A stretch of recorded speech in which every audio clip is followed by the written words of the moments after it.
What's up, everybody? Welcome back to another edition of Titletown South Florida, the Miami Herald's high school sports show.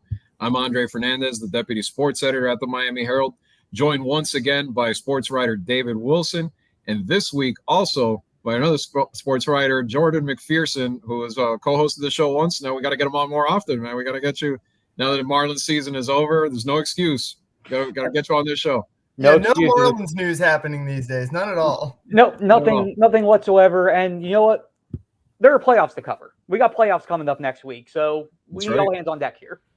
Absolutely. And to give you guys an idea of what we have going for you, before we get into the part about the playoffs, speaking of that, we had a couple of big games last week, even though the elite teams weren't really in big matchups, but a couple of good ones. Crop taking on MacArthur. We'll have some highlights of that big win for the Lightning, which pretty much solidified their postseason status and now has a chance to win the district title as well.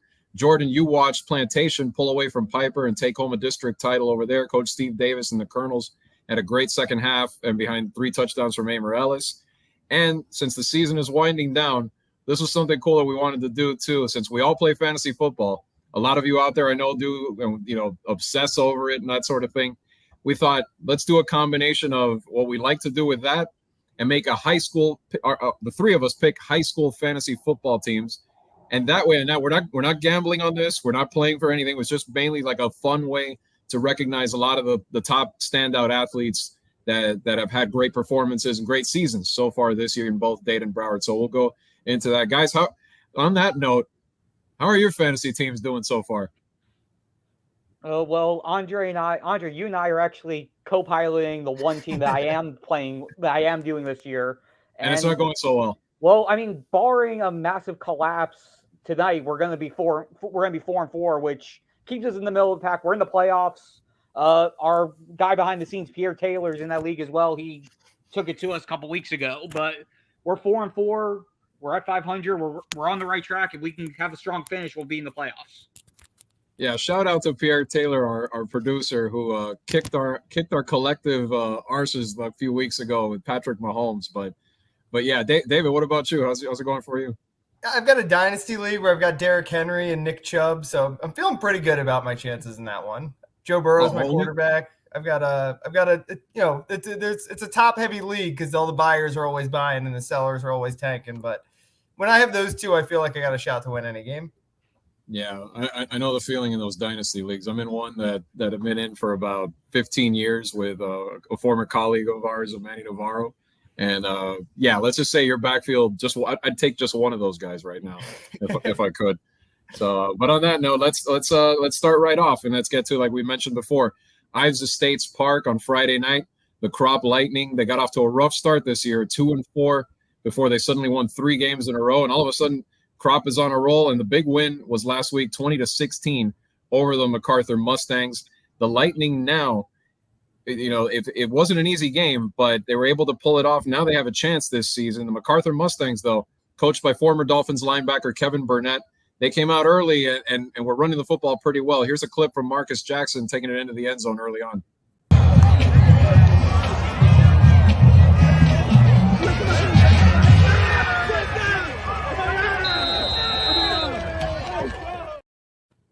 But the Lightning denied them from that point on, and they answered quickly. Here's the quarterback, Jamal Haggins, who scored a couple of touchdowns on the night.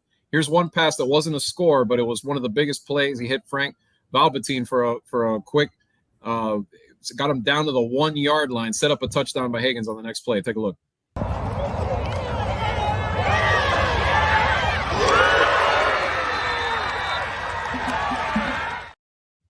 And from then on, it was all the Crop running game. Julius Pascal, one of our Players of the Week nominees this week, had 89 yards on 20 carries, broke loose for a touchdown. Here's another one from earlier on.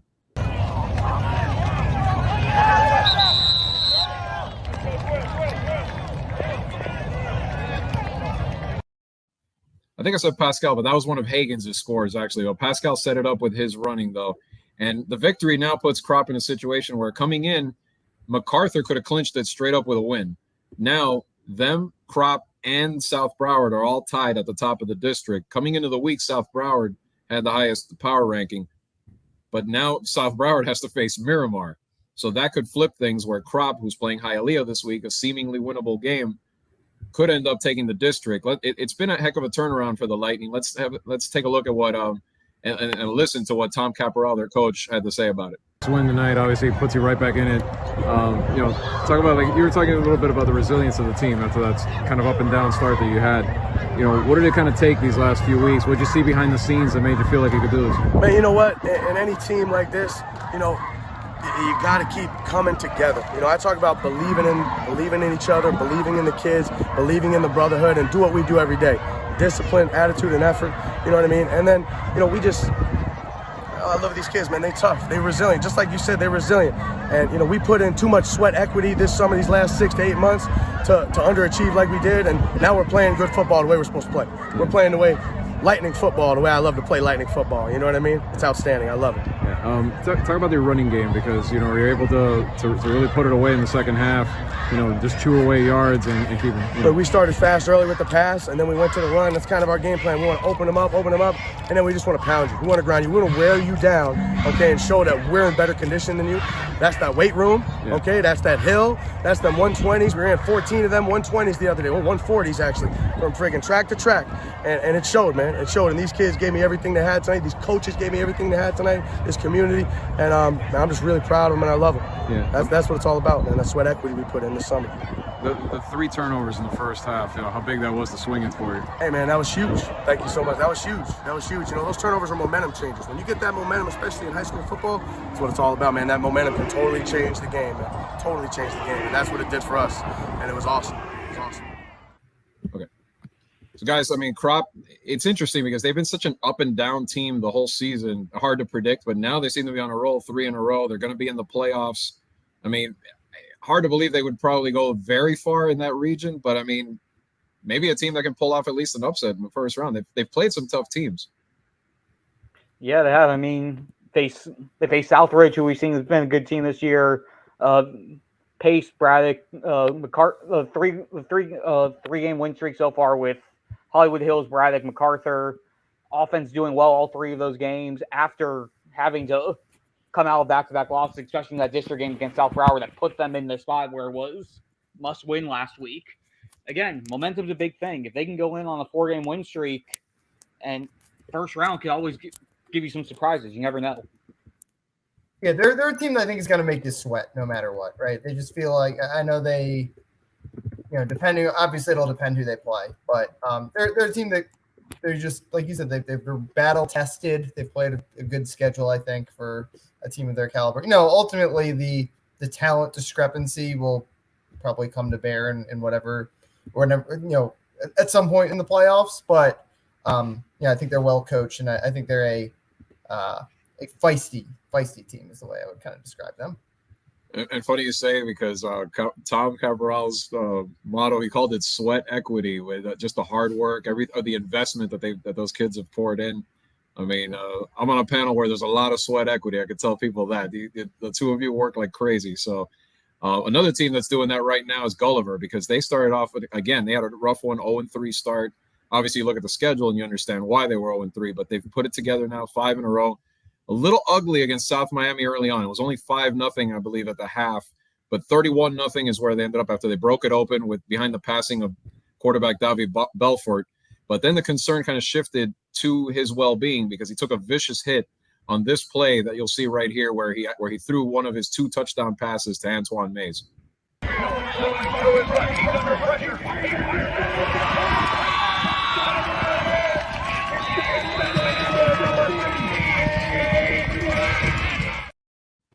And you hate to see that, but the good news was, and you're going to see a conversation I had with Earl Sims afterwards. You could see that they were pretty concerned. They were going to the hospital right after the game, but he said he had movement in all his extremities, and according to the school, he got out of the hospital pretty quickly, and it seems like he's okay. Not sure if he's going to be able to play right away this next week, but he's all right. Let's look at what Earl Sims, take a listen to what he had to say about the team's turnaround.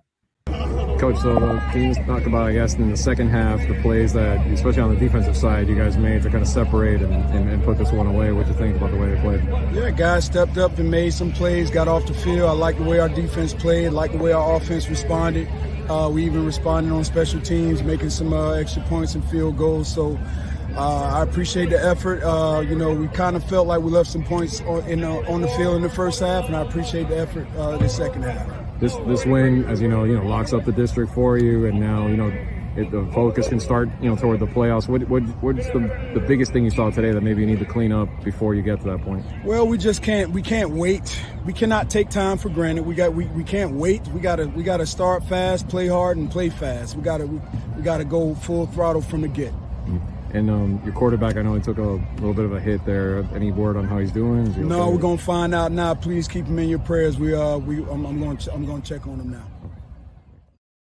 As I said before, the word was that Belfort was going to be okay, which is definitely good news. But guys, what do you think? Gulliver, we were talking about Kropp as a potential sleeper, but Gulliver at least has, some of the obvious talent with a guy like Lamont Green who's tearing it up on the defensive end, Jalen Brown.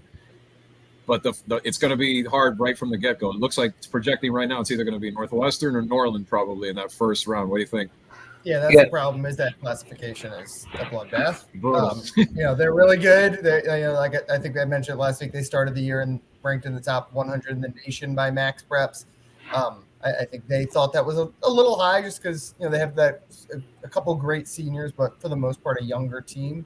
Are they a team that can just based on their talent probably put a scare in someone also? Sure, but I just think that classification is really tough for them. Especially, who knows what the status of the quarterback is. Yeah, and just to echo David, just 2M is going to be an absolute gauntlet from the get-go. Week 1 matchups in the playoffs are usually very mismatched, but when you look at this one, especially the 3-6 and the 4-5 matchups in 2M Region 4, it's going to be very good games, regardless of who they face, whether it's Northwestern or Norland. But again, you have a guy like Jalen Brown, you have a guy like Lamont Green who's getting hot, you have a guy like Daniel Harris at corner, those 3 seniors trying to make their final season. They're going to do what they can to try to make as much of a playoff push as they can, and they have the pieces there, and if they can get through that first game, then we'll see what they can do as they try to carry that momentum forward after that. Yeah, depth up front, I think on both sides, on both lines is going to be a factor for sure, whether they win or lose, because, Northwestern is heavy up front, skilled. Same goes for Norland. So those are going to be teams that may have that advantage on that side. But like you said, if they break a few big plays, maybe the turnover battle, if it's on their side, they can hang and they'll have a chance maybe to pull something off. But now we mentioned a few of the guys that we all had our that were on our radar when we decided to do this segment here. It's time for our high school fantasy football team. So we're going to start by picking our quarterbacks for this. And now, just as a caveat here, if your name isn't mentioned as one of our 3 selections, it's no knock on you on any of you, because there are a ton of good quarterbacks, as David and I have said before on this show so far. We can throw out some honorable mentions maybe at the end if we've got a couple and I think and again, since this is for fun and for recognition, we could definitely do that.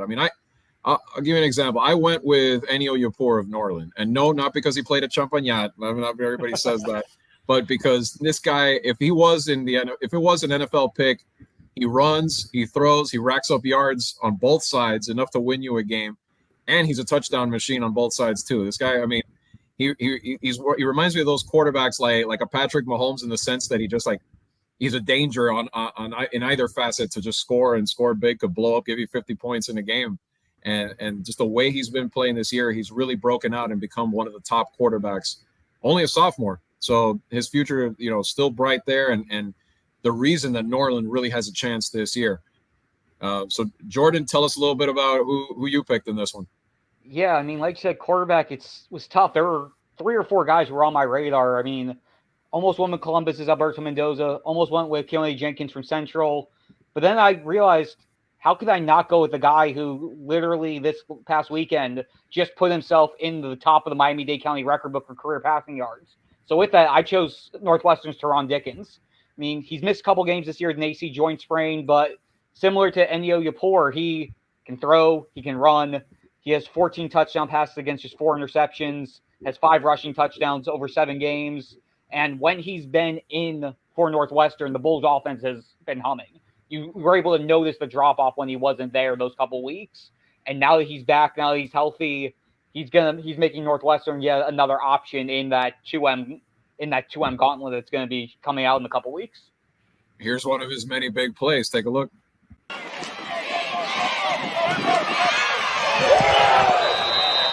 That was in the Booker T. Washington game a couple weeks ago, which was it to now is the biggest win, the most important win that the Bulls have pulled off this season, since it got them right back in the thick of the playoff picture, potentially as a top 4 seed for sure. And David, who'd you get at quarterback? Because I think we're crossing counties on this one, right?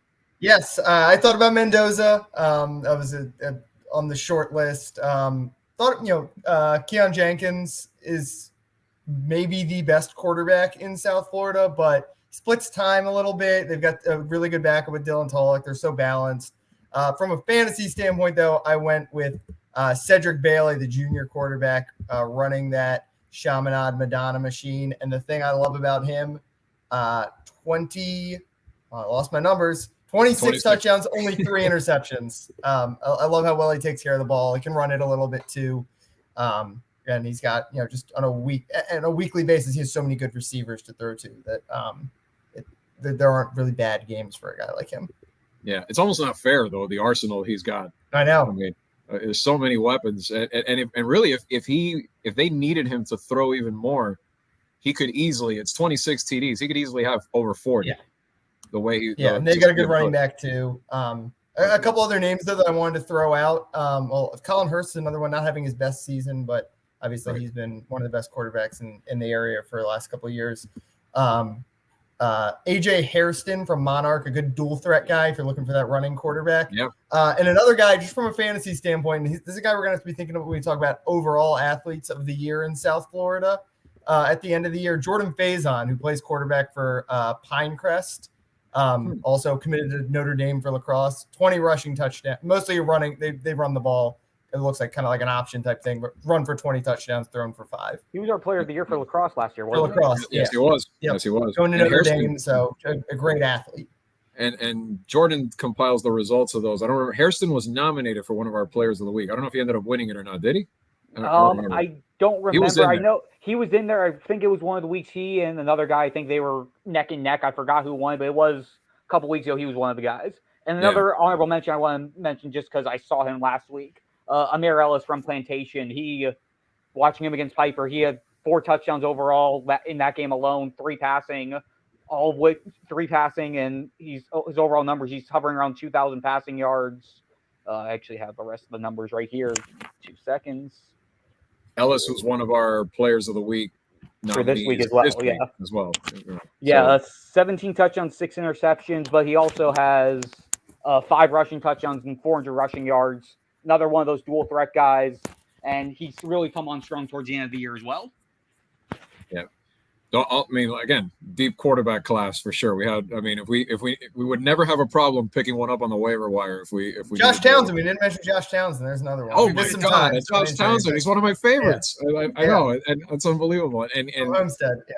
The impact, another great athlete that can he gets you with his rushing yards, and some rushing yards, all kind of things. But yeah, it would. You'd never be in shortage of quarterbacks, that's for sure. Let's look at those ball carriers now and in the backfield. And the running back, I think we decided to pick 2 for each of us. And, I mean, I guess maybe I'm biased because I've seen them 4 times this year already. But Antoine Smith for Booker T. I think the kid's come a long way this year. He's over 1,000 yards. Here's a kid who was a big-bodied running back, got himself into better shape. He's going to get himself into even better shape after Ice Harris puts him on the track this spring. And really, that's when you're going to see his full potential kind of blossom. But he's been right back there. I mean, and not alone in that backfield. Gerald Modest is there too, but he's kind of been the workhorse guy back there for them and really made a difference. And another one that kind of slips under the radar, unless you look at his stats, Mark Wilder is one of the top running backs in terms of statistics in the entire state. I think he's over 1,600 yards now, which is pretty crazy, and really powers that Doral offense. And Doral, who's looking at potentially being the number 2 seed behind Columbus in that region. A big reason is Mark Wilder this year and what he's been able to do. But Jordan, you're again going over to Broward County. You've got a pretty great one yourself in your picks. Yeah, my first guy to me was a no-brainer. American Heritage is Mark Fletcher, Ohio State commit. He's been the workhorse for that Patriots offense. 1,232 rushing yards, 12 touchdowns over 9 games. That includes having 194 yards and 2 touchdowns against Chaminade Madonna. and 162 yards and a touchdown against Cardinal Gibbons. He's just been steady as can be, at least 100 yards in 6 of his 9 games, almost 9 yards a carry. He's been one of the more steady running backs that I've seen so far this season as my first guy. And I think we have a clip that we're going to show of one of his highlights from this season.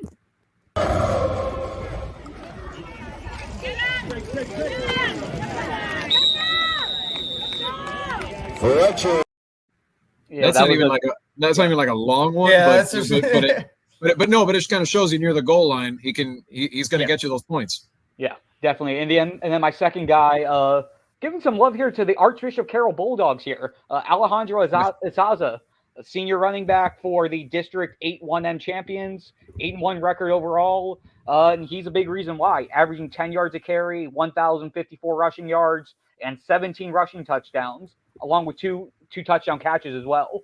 Again, breakout guy for a team that's having a breakout season. Why not give them some love here? Yeah, Carroll pounds the rock. I mean, they barely throw the football. It kind of reminds me of the old Belen days when they were barely, it was like run, and a lot of misdirection, multiple running backs in that offense. And we talked about them last week, George Zagalis getting them back to contender status as well. David, you're going over to Broward County as well. Tell us a little bit about your picks. Yeah, another two guys from teams we don't talk about a lot. One, Reggie Haywood, the running back for Calvary Christian, which is a very good 8-win team this year, won their district. Team we have not talked very much about, but wanted to give them a shout out here.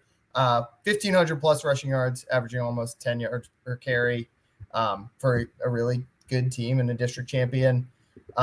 Other guy I have mentioned, I think we actually talked about him last week or 2 weeks ago, DeAndre Desenor from North Broward Prep, only a sophomore, gonna probably hit 1,000 yards on the season this weekend, 13 rushing touchdowns. He's also got 2 kick return touchdowns, a punt return touchdown, and an interception return touchdown. It's a reason why he's already considered one of the best players in the class of 2025. And if he does what he did a couple of weeks ago when he set the school record with 7 touchdowns, it'll be his Christian McCaffrey-esque effort the other day wins you a game on his own. There you go. Yeah. So, but yeah, wide receivers are also in very, very big supply here. I mean, I'm going to go with a guy who Larry Bluestein, even on this show, said he was the first half MVP just because of his versatility. That's Edwin Joseph from Chaminade. I mean, the kid is so explosive just within that core of receivers that are probably the best in the country, but he can also do it on the defensive side. I mean, that's the interesting part. If we did this kind of a fantasy team, I think you could this is something you can't do like on ESPN with NFL. You can't switch your receiver to also play DB, but these guys would be able to if we ever did it this way. And another one that I went with who was going to play wide receiver at the next level is Brandon Innes. But again, another guy that can do it both ways if you need him to. We saw him get a huge one on the defensive side in that Cardinal Gibbons victory. Take a look at the clip that we remember from a few weeks ago.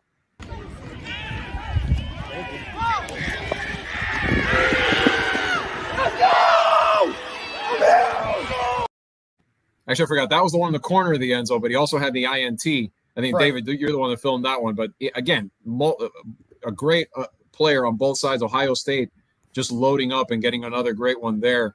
Along with Mark Fletcher, who we talked about earlier. But Jordan, you have another one of these wide receiver DB types that's had a great year at Booker T. Washington. Yes, I do. Yeah, my first guy is Xavier Irvin from Booker T. 22 catches, 450 yards, 9 touchdowns on offense. He also has 2 interceptions, 3 defended passes, a fumble recovery on defense. Again, another well-rounded player.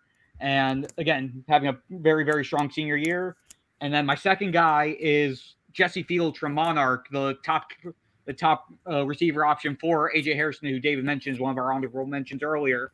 873 yards with 9 touchdowns. And the thing that stood out for me when I was looking through his stuff, against St. Thomas Aquinas, he had 7 catches, 112 yards, and 1 touchdown.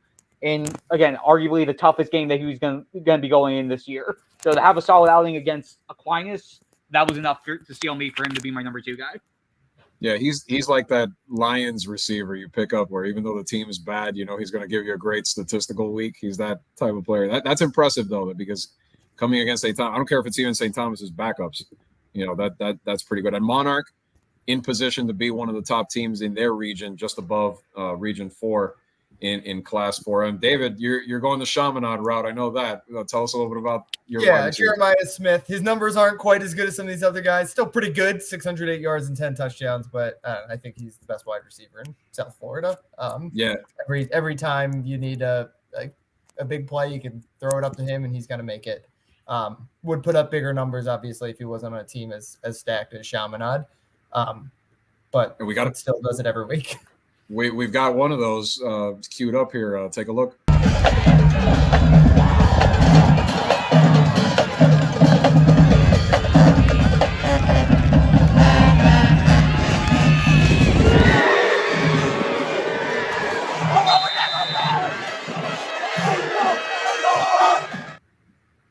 And and that was against Northwestern, which was one of the best victories that they had this season. They just came out and just clobbered them on a Saturday afternoon. So legit. And your other going to Plantation with your other pick. Yeah, Jamari Haynes. I believe we had him second team All Broward last year, maybe first. He was very good for them last year, having another excellent season. 654 yards, 7 touchdowns for another. Plantation, another good team. One that we don't talk about as much because they're not exactly like a state championship contender. But as we've said a couple of times, just consistently one of the best public school programs in Broward County. Yeah, Haynes had a really big game last week against Piper. I believe it was the first touchdown pass. It was touchdown catch, 60-some-odd yards from Amir Ellis. Had close to 100 yards in the game. I was very impressed for my first time getting to get my eyes on him in person. Yeah, no doubt. And Plantation, like we talked about before, a big one this week. We'll talk about that when we get to our picks segment. Now let's go to the defensive side of the ball. And I went with I went with a guy who I've watched ever since I was in Tallahassee last year, really grow as a player and really get better. And, a legacy kid because his father was one of the best that's ever come out of Dade County. And that's Lamont Green Jr. 19 sacks. That's him about to take down South Miami's quarterback last week and pick up his 19th sack of the season, which right now I think it's him and Ruben Bain, I think, are the two that are up at the top of the leaderboard in Dade County. But Lamont has really become even more of a playmaker than he was even last season. And you're starting to really see him flourish into a great player. David, you've seen Lamont for a couple of years now also. What have you thought of it, just his progression, the way he's developed? Yeah, he's been a guy who's always had, he's been, obviously his dad is, like you mentioned, one of the greats to ever come out of South Florida. Committed to Florida State early in his career, always was pretty highly regarded in the recruiting rankings. Everyone can see the physical tools, but this is, he's taken a leap this year, right? Where it's finally all coming together, and you can see why Florida State and schools all over the country have been really high on him all along. And speaking of Hurricane Bain, that's your guy, Jordan, in this mock draft. Yeah, once you took Green first, I kind of felt like I had to go with Bain as my 1B. And it was 1A and 1B between Green and Bain. Ruben Bain, 20 tackles for loss, 12 sacks this year. He's just been an absolute beast the last couple seasons for Central and just continues to get better. I know they held him out a little bit earlier this year before unleashing him, but now that he's there and out in full force, he's close to unstoppable. Yeah, he also had a minor injury right after the IMG game that kept him out. He had knee surgery in the offseason. He hurt his knee in the state championship game last year, so they were kind of easing him back. But he's going to be a four-time first-team All-County defensive lineman, so that's pretty good. Yeah, which is pretty rare. And here's a clip of Bain from earlier this season. Actually, the clutch play that he made against Columbus, which wasn't a sack, but a turning point.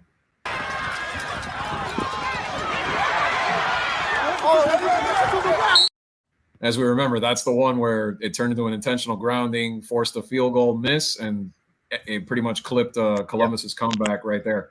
So, David, who do you have? I know, and you're going actually to someone that probably doesn't get talked about enough on your pick. Yeah, Gavin Schmarceline from Belen, 14.5 sacks, 25 TFLs, and 75 total tackles as an edge rusher for the Wolverines. Another one of those guys who, ever since he was a freshman and probably earlier for those who really follow the youth football scene, knew that this guy was one of the next stars to come out of Dade County. And he has been excellent every year, first team All-County last season, and probably headed towards another one this year. Yeah, being highly recruited too, right? I mean, he's got a lot of offers, offers. Yep. Yeah. So also he's a star. One other guy I wanted to mention who I have not seen this team play in person, Jalen Jackson from Fort Lauderdale, 19 and a half sacks this year. Yes. I'm glad you brought him up. Yeah, definitely. I'm glad you brought him up. He's one of those under the radar types that came across everybody's board here. All right, linebackers again. I mean, this could have been you name it. There's a ton of guys. I ended up going just to kind of spread it out a little bit. I went with TJ Capers because he didn't really come on strong at the beginning of the year, but this is a kid who's going to be probably the top recruit in Dade County next year, or pretty close. Mm-hmm. And he's had the reason Columbus has been able to take a leap as the season goes on is because of plays that he's making. Here's one of them that he made recently in the game against Central.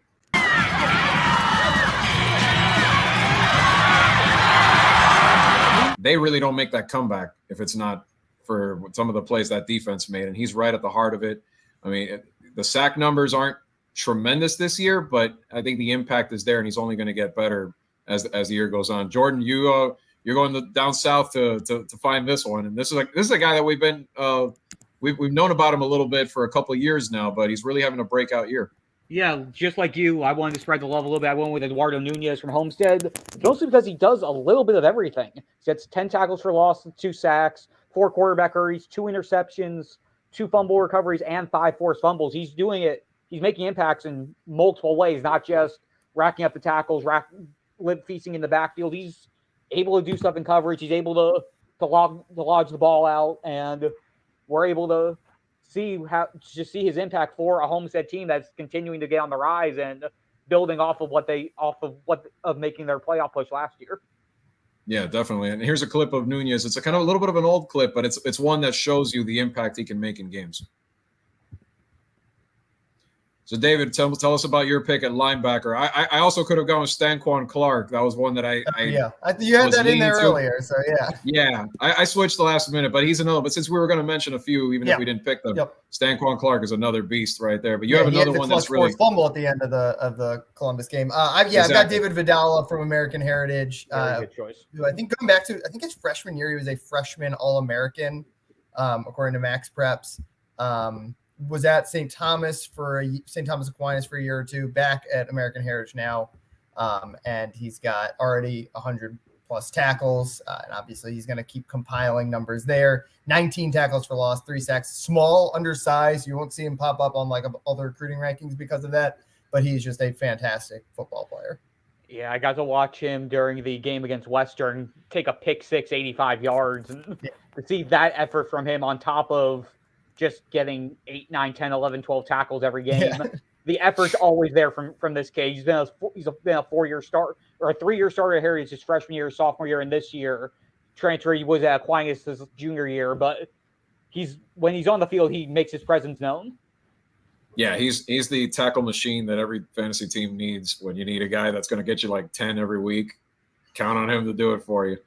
DBs now, as we round up the defensive side of the ball here. Here's an interesting one, not necessarily about him, but about his school. We hadn't put anybody from Aquinas yet, and that's saying something. Considering this is a titan down here and I think the reason is because since we kind of were looking at it kind of in the fantasy football lens, they really collectively all kind of do everything in terms of yards. Yeah, they got 3 running backs they use. Yeah, they got like 3 or 4 D1 receivers. Right. Yeah. There's a reason that they are so dominant on the high school football scene. That depth is incredible, and that's what really is fueling their runs every single year. From, like you said, from the purpose of the exercise we're doing, it kind of docks them some points from that front, but it speaks to what they're able to do with just reloading and just cycling guys in and out and having no drop off. Exactly. And Kamari Robinson is the pick that I was going with. I mean, not a lot of interception numbers really, but the Duke commit is a stalwart back there. 8 pass breakups. It seems like, lockdown on defense. The receivers can't really get any traction against him, barely ever. So he's the one that I thought of just to kind of see if we could put someone in there from St. Thomas. But definitely they have playmakers. I mean, the stats may not show it as much, but you look at starting at quarterback, Ezekiel Harris has had a great year.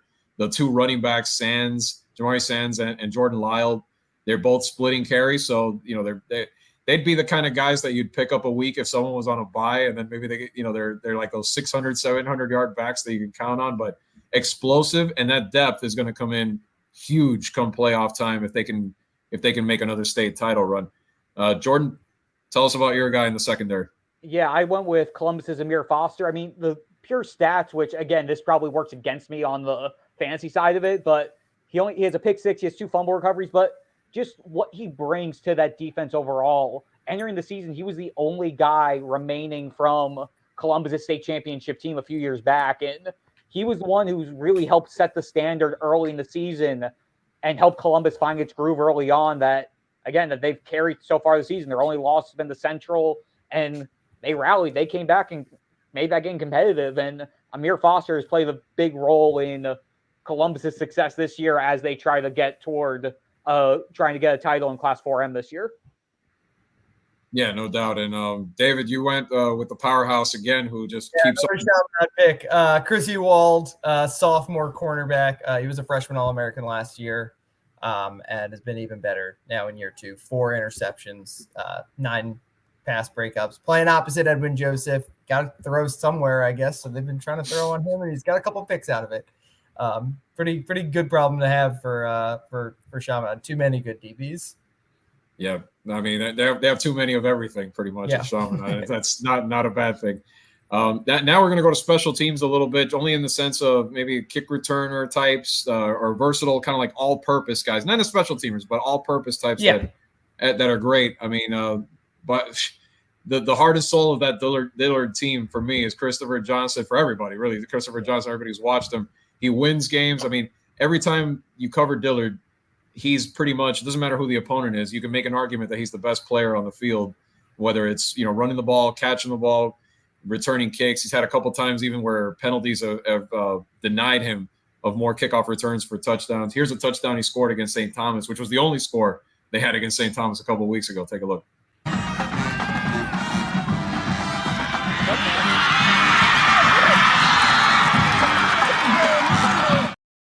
Yeah, but Mr. Everything, and whoever gets him, I mean, he's going to be tremendous at the next level, I think. Jordan, you, again, went under the radar a little bit with this one. Yeah, I went under the radar, and also just the interesting story from when I was looking through finding guys. I went with a guy, his name is Clayton Cannon II. He's a junior at Stoneman Douglas. Their main kickoff returner, averaging 37.3 yards per kickoff return, has a kickoff return touchdown. Also has 4 touchdown catches as a receiver and a pick 6 on defense. But the interesting note for me was, in addition to Clayton Cannon II, they also have a senior Clayton Cannon Jr., who is their starting running back. So 2 Clayton Cannons on the Stoneman Douglas team that enters the week at 6-3. 2 Cannons. Clayton Cannon Jr. got some consideration for me at running back too. He's over 1,200 yards this year for them. Yeah, and the Eagles in position to make the playoffs. As of this week, they'd be a 5 seed in that region as well, and a big reason are the Cannon brothers for sure. David, this is your boy. This is the kid you've seen a bunch of times this year. I've probably seen him more than anyone else this year. He's obviously everyone knows about the explosiveness from the Miami commit. Great returner and a guy who can turn a 4-yard slant into an 80-yard touchdown. The other thing I like about him, the volume. Palmetto they have a sophomore quarterback, first-time starter. They've been, trying to ease him in, make it easy for him. So they throw a lot of screens to him, a lot of slants to him, and he can get you with the volume and with the explosiveness. And I think that makes him obviously a great football player, but also a good fantasy football player. Yeah, and we could have shown returns, we could have shown other plays, but here's one I think that you filmed a couple of weeks ago that kind of shows it's just it was not a touchdown, but it shows the explosiveness of how he can turn just a simple screen pass into something. Take a look. There you go. What are we doing?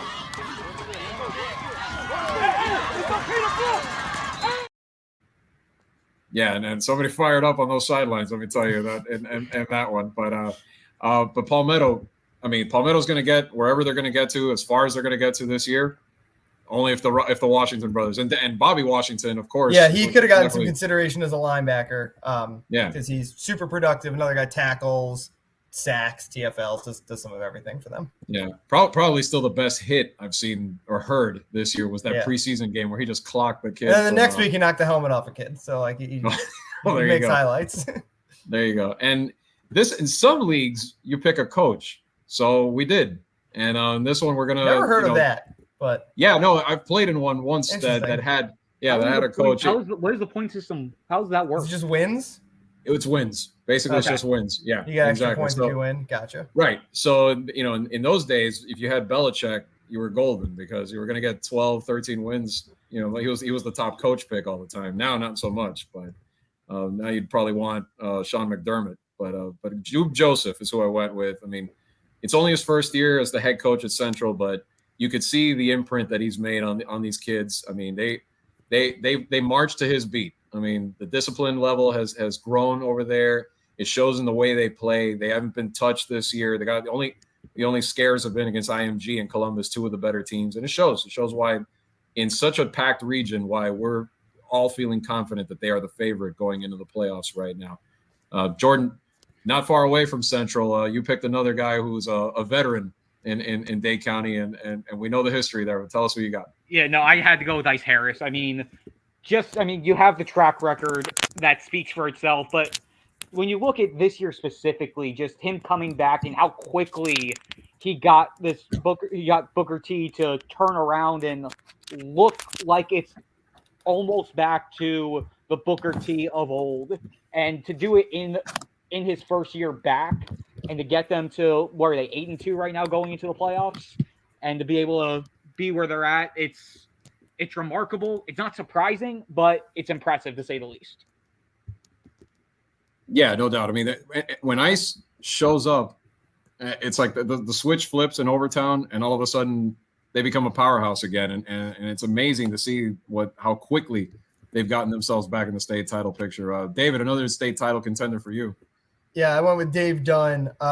Shows up at Columbus in 2019. Columbus had never won a state championship at that point. They won a state championship that year. Next year, they probably would have gone back-to-back. Instead, it's COVID. They just won a Tri-County championship. Last year, a little bit of a down year.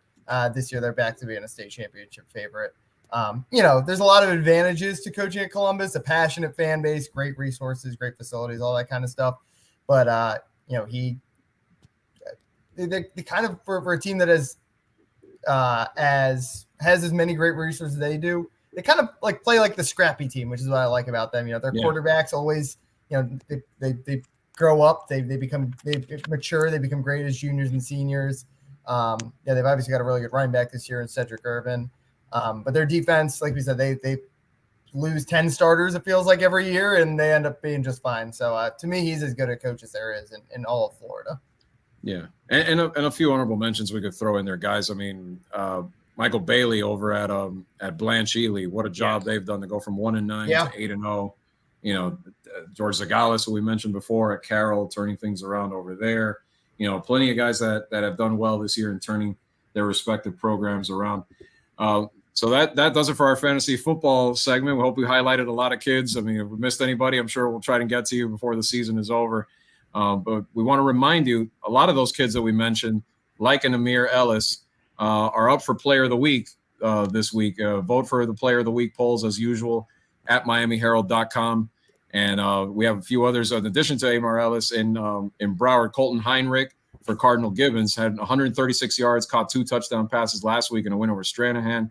On the Dade side, Julius Pascal is one of the nominees. And then, as we always do, we branch out a little bit beyond football. And we have Carola Rodriguez, who led Divine Savior to the regional finals in volleyball. She's one of the nominees. Emma Hancock won a regional title for St. Brendan this week. And, of course, the great Remy Bacardi, who keeps tearing it up on the golf courses at Palmer Trinity, our reigning Player of the Year on the girls' side. She's up there, too. And so remember to vote. Player of the Week polls every week. We'll have them on MiamiHerald.com.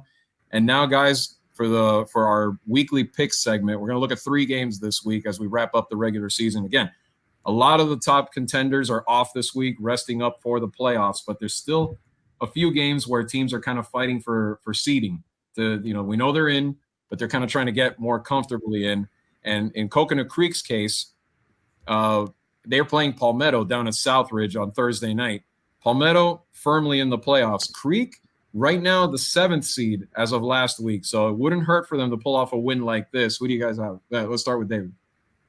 I'll go with Palmetto in this one. Creek, just both teams actually kind of a little inconsistent this year. That's how I would describe them. Creek because obviously had some really high highs, although I think their win against Western probably less impressive than we thought at the time. But I just think Palmetto has gotten better, I think, as the year has gone on. Obviously, other than lost to Norland a couple of weeks ago, I think their quarterback play has significantly improved. And then I just think that the way Creek gets into some low-scoring games, and I think Palmetto is well-suited to win a low-scoring game because of how good that defense is, and then the fact that Robbie Washington, the guy we mentioned earlier, can turn nothing into something and get you the points you need to win. Yeah, Jordan, what do you think of this one? Yeah, you saw Creek, didn't you? I have not seen Creek. I haven't seen either of these teams this year, but just going off of track records, I'm gonna lean toward Palmetto. Also, the fact the home field advantage and with Creek having to make that long drive down to Southridge, I think that could also play a factor for them, giving Palmetto a little bit of an edge there, just in terms of the shorter ride there. And I think Palmetto is better suited for the matchup. Yeah, I mean, to me, Creek's defense would have to play lights out in this game to kind of handle, like David was saying, to kind of handle the talent level that they're going to see. Explosive playmakers like a Robbie Washington. I'm going to go with Palmetto too. I don't think it's going to be a bad game. I think it's going to be pretty competitive because of Creek's defense. They might keep them in it for a little bit. But yeah, I think one explosive play or two, and Palmetto's got this one for sure. Let's go over to Broward now with two teams that have won their districts, but again, they're kind of fighting for a seeding to be sort of in that top 4 in their respective classes, and that's Plantation and Western. I'll start with Jordan because he saw Plantation last week. I know he's seen plenty of Western this year. Kind of where do you see this matchup going in? Yeah, this one's interesting. I've seen Western 3 times this year. Their opening game against Georgia St. John's Creek, against American Heritage, and against Miramar. And outside of the first half against Johns Creek, Western's offense has not really lived up to the hype against teams that are going to be making the playoffs. They got shut out against Aquinas. They struggled often against Heritage. They got shut out against Miramar. Plantation, the only game I saw them against Piper. Obviously, I see Western as a team that's definitely steps ahead of Piper, but I think Plantation's going to be able to pull this out. Their defense was really good last week from what I saw, and I think they're going to do just enough to contain Colin Hurst in that offense. And their offense, they have 3 or 4 good receivers who can make plays, and their run game is pretty good as well. I think it's going to be close, but I think Plantation has the edge here over Western. David, you're probably going to be down there on Friday night from the looks of it. What do you think of this one? I'll go with Western with a lot of hesitation. And that is basically just like these two teams seem very comparable on paper. I think it's basically trust in Colin Hurst, who, as I mentioned, was our Broward Player of the Year last year and has not had his best season, largely probably because this whole offense just seems to be a little out of sorts. Yes. But I'll go with Western and be worried that I might get burned by it. You know what? I'm going to say it's the last week of the regular season. Plantation's been playing better football. I think Western on paper is the better team. I agree with you guys. We've been waiting all year for them to be what we thought they were going to be. Yeah, and then when are they going to show it? I don't know. I think what? I'm picking Plantation. I think they'll pull it off. I think it's the last game of the season. That maybe it'll happen, and Western's got to prove that they're the Western we thought they might be in the preseason until proven otherwise. Oh well. So we're gonna go with that one, and then finally, last but not least, the Soul Bowl in Broward has a little more meaning this year, thanks to Ely, rejoining the living this year after going 1-9 last year, 8-0. Can they cap an undefeated season, or is Dillard too much for them? What do you think, David? Dillard's probably too much for them, but that shouldn't this Blanche Ely turnaround has been incredible. This Dillard team is just, probably a step ahead right now. I mean, if Blanche Ely can sustain this over years and years, it will be awesome for Broward County football because, as I've mentioned a couple times on the show, the gap between the private schools and the public schools there is so massive. With Dillard right now, kind of the one public school that is in that same sort of realm as the Heritage and Gibbons and St. Thomas, obviously, and Chaminade. But Blanche Ely, like we saw, obviously Deerfield was good for a long time. Western has been good for the last 5 years or so here. But Deerfield a little down. If Blanche Ely can step up and step into that vacuum, that'll be great. But this Dillard team for now is, I think, just a cut above. Jordan, what do you think of this one? Yeah, I'm going to echo David. I think Dillard wins this, but for me, the interesting is see how competitive Ely is against them. I wouldn't be surprised if this is a closer game. No, I think it's going to because of the rivalry aspect. I completely agree. I think it's going to be a close game, and the interesting for me is just the fact of where they're seated in the playoffs right now. They're in the same region. If I remember correctly, correct me if I'm wrong, Joey, but isn't Dillard 2 and Ely's 3 at this point heading into this week? Yeah, right. This is probably the opening act of 2 because exactly. One's going to be the 2 and the 3, and then more than likely they're going to dispatch their first round opponents and play each other round 2. So so for me, this is going to be for me, like you just said, this is going to be Act 1. I'm interested to see how close it is this week, and then to see what happens when when they face each other in week 2 of the playoffs, and see what adjustments get made in between now and then. Yeah, that's what we're going to find out, really, if what they're made of. But yeah, I'm with you guys. I think Ely is on the right track. I think eventually they're going to get to the point where they can be more competitive in the region overall.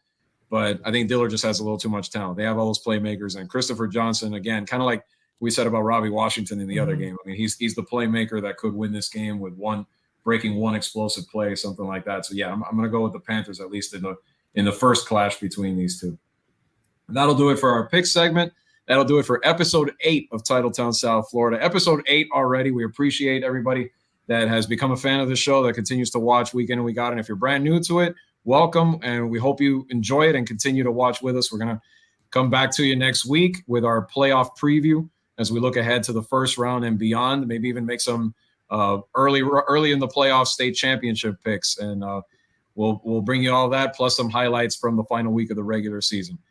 For David Wilson, for Jordan McPherson, I'm Andre Fernandez. Thanks for joining us again. We'll see you next week.